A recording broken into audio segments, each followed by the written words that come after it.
Welcome to Pulp Mortem, the search for a lost science fiction classic.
You'll never take me alive. Whoa, yeah.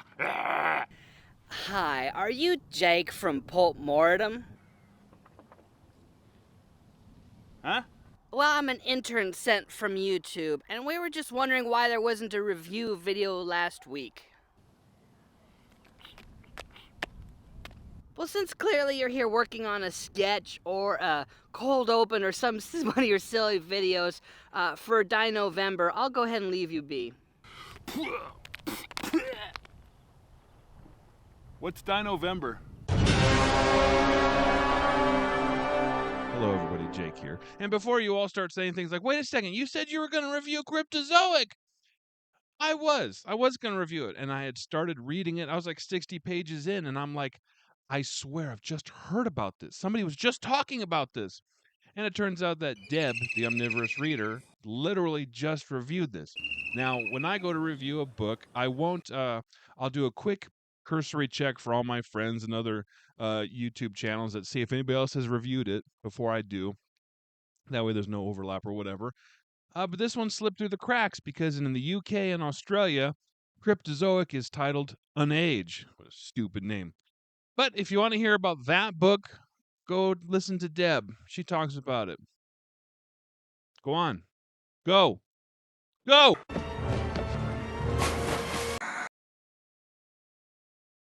Is anybody still here? Are you guys still here? Well, if you're still here, let's talk about the author. Robert Dean Chilson is an American author born in 1945, and I don't know his exact birth date. These are my favorite type of reviews, where we know next to nothing about the author. Chilson's first story was published in the June 1968 issue of Analog, which I have, and is cool. I've read a couple online reviews of his other books, hoping to learn more about him, and from what I can tell, Chilson is still alive and still very active in the SF writing community, which is great. Altogether, he's written over 60 short stories and 7 or so novels, but if he's still out there somewhere, who knows? Robbie may toss another story our way yet. Which brings us to the shores of Kansas. Grant Riles was a world-famous figure, the man who had mastered time travel, and who now was surrounded by the ravenous forces of commercial greed and by the man-eating appetites of celebrity groupies, women who wanted to add him to their list of conquests at any price. Grant Riles was the only human being on the face of planet Earth, walking through the great, trackless landscape of jungle, swamp, and sea that was Kansas millions of years ago, and facing the hugest and most hideous carnivorous creatures that had ever ruled the globe. In the present, Grant Riles was fighting for his manhood. In the past, he was fighting for his life, and he did not know which was the more dangerous. The Shores of Kansas is an original story, first published by Popular Library in 1976. I own that first edition. It is 220 pages and originally cost $6.25. Covers by Michael Mariano. And what are the odds that out of the life of my channel, I've only reviewed 2 Mariano covers, and they're back-to-back episodes about dinosaurs. Anyway, the cover is undeniably cool. Mariano is channeling Fraz and a splash of Jeff Jones. I particularly like the axe, which is a major part of the story, and so this is pretty accurate. It's great. It's a wraparound. Good job, Michael. This first edition isn't too hard to find for the $5 range. The hardcover, which is a UK Hale SF, is listed for some crazy prices, but I don't know if it actually sells for that much. Let's talk about what I like. It's a dinosaur. Grant Riles, our protagonist, is a time travel, and he has just returned from a step back, that is, a time travel.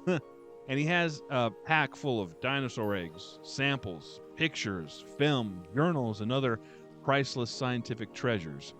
But he finds himself very discombobulated, unsure of where he is. It's time travel. It takes it out of you. Well, obviously. Eventually, he finds a payphone and calls the Chronographic Institute, the place that he works, the place that he founded. But no one is answering. What the heck? Someone's supposed to be manning this 24/7 just in case he calls. Oh, come on! And so, through a clerical error, the person that was supposed to be manning the phones has been let go. This is just the start of Ryle's corporate headaches. He then must face the dangers of dueling power grabs, red tape bureaucracy, weighing political implications, playing the press off each other. Hey, it's Hoffman. It's the press. I'll handle it. Mr. Hoffman, you just get one comment. David boys. Boys together. Sorry on the boys.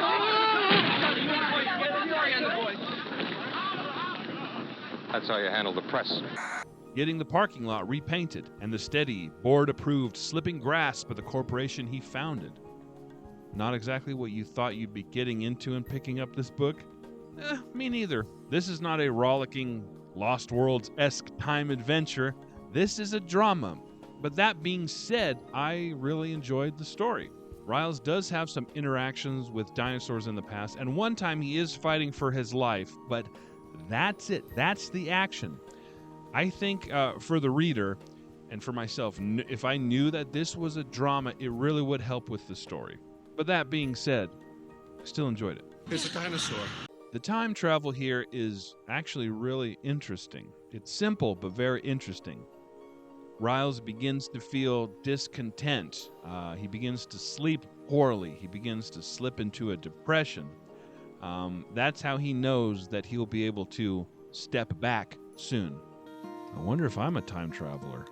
Hello, darkness, my old friend. We are told that it takes extreme focus, meditation, and self-hypnosis, but to everybody else, it looks like Riles just walks out into a field and then disappears. There are a handful of people in the world that have this ability, but they are all restricted to shorter steps. A few hundred years, a few can go a few thousand, but Riles, he can jump hundreds of millions and kind of pinpoint what Mesozoic era he wants to jump to. Strangely, he can't make short jumps. He can't jump back to the time of man like everybody else. He's the only one that can go that far. This makes him the unique amongst the unique. And not only can he jump back that far, he can be gone for weeks while everyone else, they can step back or jump for minutes or hours or maybe days for the really powerful ones. I love how none of this is explained. It's purposefully very nebulous, which I think is a good call from Chilson because he lets us know that the how isn't the point. It's a dinosaur. Another thing about the time travel, Chilson provided a great explanation for the obvious and typical time paradoxes that we're confronted with. Any time traveler, if they were to make a change, let's go with the basic. Let's say you go back and you kill Hitler, right? They would change the future, but only for themselves. So that would be the branching off part. The future they would return to would be brand new. Just to them, the real world would remain unchanged.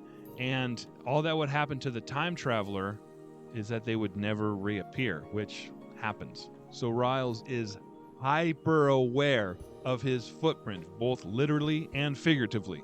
As soon as he steps back, he immediately checks his clothing for, seeds or spore from plants, because introducing them can have unknown effects on how the current plants evolve, because these are evolved plants.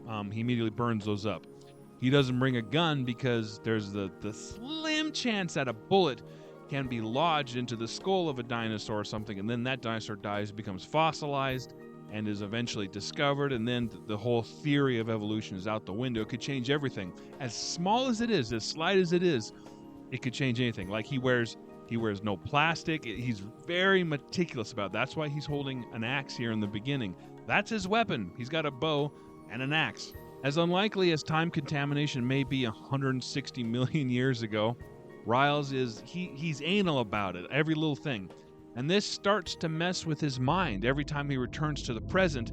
How is he to know that this is the actual present that he left and not a changed future that he created? It starts to mess with him. He goes, was that tree there before? Was that house painted that color? So that, coupled with the fact that time travel makes his thoughts clouded and unclear, it's brain fog to the max, makes us as the reader unsure if we can trust what's real and what's not. This is actually my favorite aspect of the book, because what a terrifying thought. He's having a conversation with his father and he's thinking, is this actually my father? Am I remembering a conversation that we even had? Additionally, no one knows the effects of time jumping and long-term time jumping. Is he actually sane? The press at one point asks Riles why he feels so at home millions of years ago. And maybe it's because the distant past is the only reality he has left. It's a dinosaur. Chilson tried to make different prehistoric eras as realistic as possible. This isn't Death Beast. Riles is a hillbilly from Missouri, very much out of place in the corporate world that he's forced into, but very much at home bushcrafting in the Mesozoic. These ancient eras are not hyper-stylized. There's no giant purple ferns, spewing volcanoes, bubbling tar pits, bizarre dinosaurs every 3 feet crammed into frame. A great deal of restraint was used, which makes it so much more believable. Just like if you go walk off into the woods here in present time, you'll probably just see more woods for a while, and eventually you'll see an animal. Likewise, he's walking for a long time. Eventually he sees a herd of dinos in a swamp, but they're napping, things like that. He's not seeing the T-Rex fighting the Triceratops, the classic, And none of this to say that this is boring, because it wasn't. It just, it felt real. Now, the bad. And so often in real life, sometimes real events just peter out, lack resolution, or just kind of drag on. A huge portion of this book was dedicated to all the politics inside this company, and I think there was resolution or some kind, I think. But it kind of doesn't matter, which sucked because it was talked about so much. The back half of this shifts focus from that to Riles' love life, which we'll get to in a minute. But as I was reading this, I was like, what was most of that about? I finished it and I'm like, we were introduced to a lot of staff, a lot of conflicts, a lot of politics, and they all kind of blend together. Even all the different names and people in his staff and people on the board, it just blends together in my mind, and it's not like I was distracted while reading this. So I'm like, what was the point? As hinted on the back cover, Riles is having some lady trouble.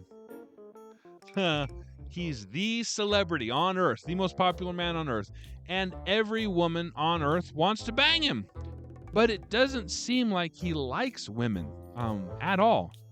In fact, at one point, there's a gay guy that comes on to him in the bathroom, and Grant Riles responds to him with an elbow in the ribs, and he chews him out and in a cursing rebuke, and the gay guy was like, whoa, I thought you were gay. And I don't even blame the gay guy, because I also thought Riles was gay. I am not gay. We slowly learn that he was dumped and rejected by his first love years ago, and that really messed him up. Okay, I get that. He's nervous around women and maybe kind of despises them a little bit. Okay. But that doesn't stop him from having threesomes and foursomes. Nice. Anyway, as I said, the focus of the back half shifts to his lady problems, and it completely moves away and leaves behind his grasp on reality, which was infinitely more interesting. Also, and this isn't a spoiler, it sounds like it, but it's not a spoiler, his lady problems get resolved off screen right at the end. That's that. There's no building tension in this at all. It doesn't follow a typical 3 or 5 or 7 act structure, which is fine. Books don't have to. They don't always have to. But I do see some people reading this, and after a pleasant reading session, they'll set it down and just not pick it back up. And you can ask them, Why aren't you finishing that book? I don't know. Well, was it bad? No. Were you enjoying it? Yeah. Yeah, I think I was. Then why don't you finish it? I don't know. No reason, I guess. Like, one of the final scenes is Riles getting his axe sharpened in his buddy's blacksmith shop, and they're just kind of shooting the breeze. And you say, well, is there, like, crucial dialogue here? No, it's literally just small talk. We're just introduced to this character, and they're making chit-chat. Well, how does the story end? I don't think it ends so much as it just stops. So what's the verdict? Ebook, or 3 out of 5. It's just fine. It's a fine story. Grant Riles is an interesting character, and the time travel elements are interesting as well. I just wish something interesting happened. Still, if you find yourself reading this book, you won't regret it. And that is my review of Shores of Kansas. Have you read this or anything else by Chilson? Let us know in the comments. Or don't. I don't care.